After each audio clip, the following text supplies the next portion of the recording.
够吃一顿就行了。到家了，朋友们。听书唱戏劝人方，3条大道走中央，善恶到头终有报，人间正道是沧桑。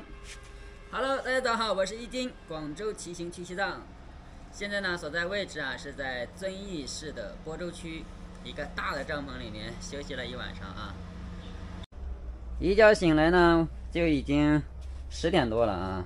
今天呢，外面又是阴天，阴森森的，有点冷啊。刚睡醒也没食欲，今天就不吃饭了啊。然后给妞妞吃了点狗粮和火腿肠。收拾行李，继续出发。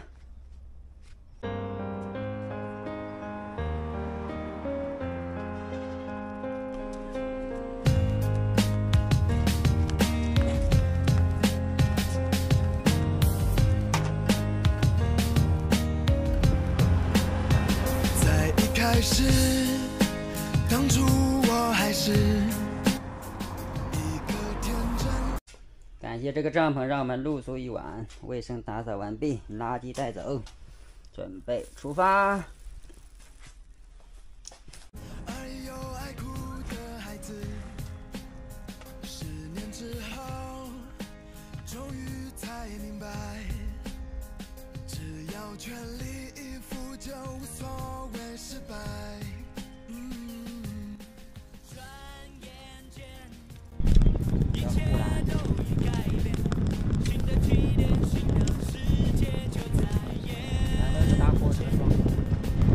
很窄，知道吗？而且又是急转弯、长下坡，所以呢特别危险。大家出行一定要注意安全。走了2公里，才找着垃圾桶，把垃圾丢一下。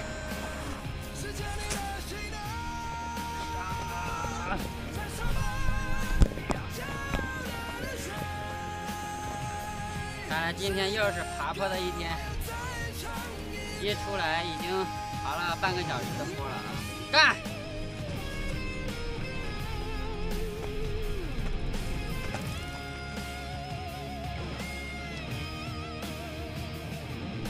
终于从这个坡爬上来了。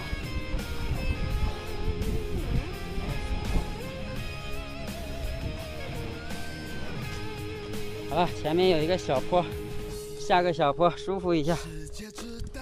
现在在这个贵州大山里面，我是特别容易满足的，真的。有一点点小坡，我都开心的不得了。爽一下试一下，没有办法，这边大山太多了。哦妈呀，我的乖乖弄对了，又上不去了。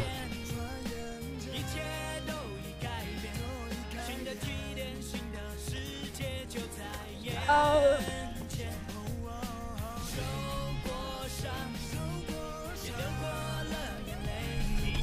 吧，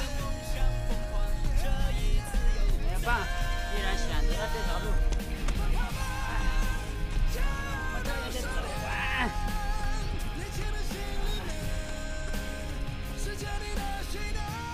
现在呢是下午的3点钟了，我们从营地出来之后，到现在一直在爬坡，一直在这个大山里面，连个小卖部也没有遇到。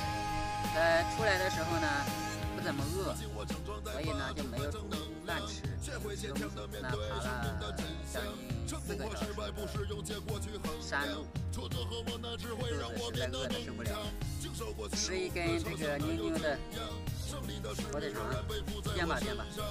前面还有大坡，休息一下，继续上坡。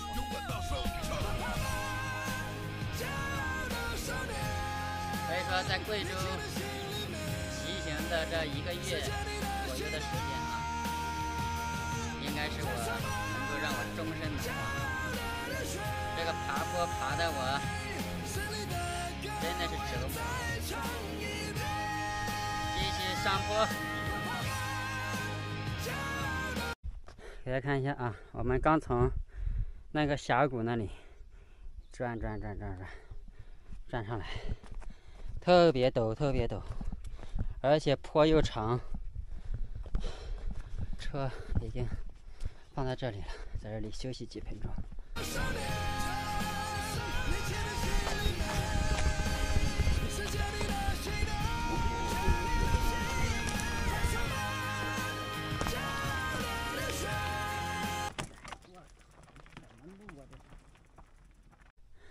这边有片竹林，看有没有笋子。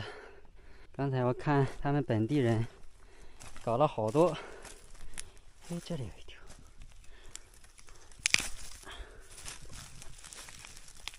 看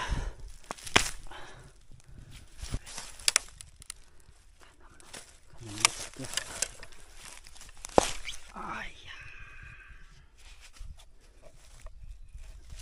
哎呀，好嫩啊！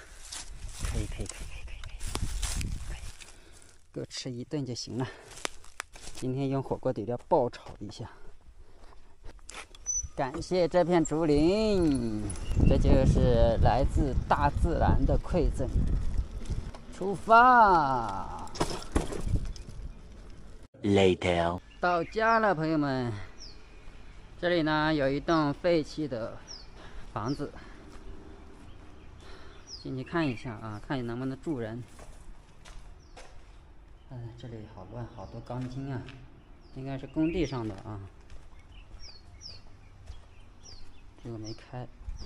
我决定今天晚上呢就露营在这栋房子的走廊底下，准备扎营。这个走廊底下太窄了，我发现。想想办法。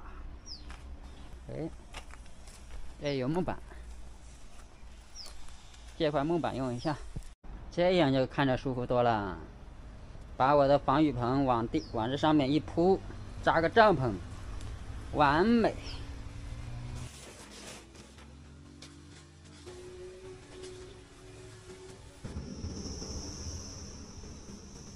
在一栋废弃的房子走廊底下搭了个帐篷，这里呢准备做饭。今天呢炒个菜。走到一片那个竹子林的时候，遇到了一些小竹笋，大自然的馈赠。今天呢就炒它吃了啊。妮妮在吃狗粮，多吃点啊，妮妮。你吃吧，我做饭了啊。本来刚才我想去买点肉的啊，没有看到有卖肉的。好久没吃肉了，我们。好，竹笋切好了，正在焯水。大自然的馈赠的竹笋炒火腿，看着挺有食欲的啊。今天呢就炒个菜，买了点馒头。我们现在所在位置啊是在这个遵义市的播州区凤乡镇这里，然后呢对面是一个砖窑厂，这栋房子应该以前也是他们砖窑厂的宿舍，然后呢废弃了，不用了可能。这旁边长的全是荒草。今天走了差不多20多公里，有将近15、16公里都是在爬坡，全是山路，一点好路没走。咱们喜欢骑行的，喜欢徒步的，有机会可以来挑战一下贵州这边的大山。这边就算是省道都是在爬山的路。我现在已经在贵州这边走了快1个月了，想天天爬大山，真的是精神上面的一个折磨。这也算是我人生当中记忆非常深刻的一个事情。你们知道我今天在路上骑行的时候啊，推着爬坡的时候，你们知道我心里面在想什么吗？我在想啊，赶紧离开贵州，这辈子骑行再也不来贵州。难怪我走这个贵州方向，但是路上一个骑行的一个徒步的都没有遇到，肯定都是因为这边的山路太多了。其实这边风景确实好啊，而且这边的很多的一些邻居啊、老乡啊都很好说话，知道吗？大家有喜欢旅游的可以来这边来旅游一下，风景真好啊，山清水秀的。不要骑行了，不要徒步了，开车了，或者是坐车了，在广州那边的一些路啊，我一天可以骑行将近50公里，但是像这边的山路，一天能走个20-30公里都已经累得够呛了，真的，极大的挑战。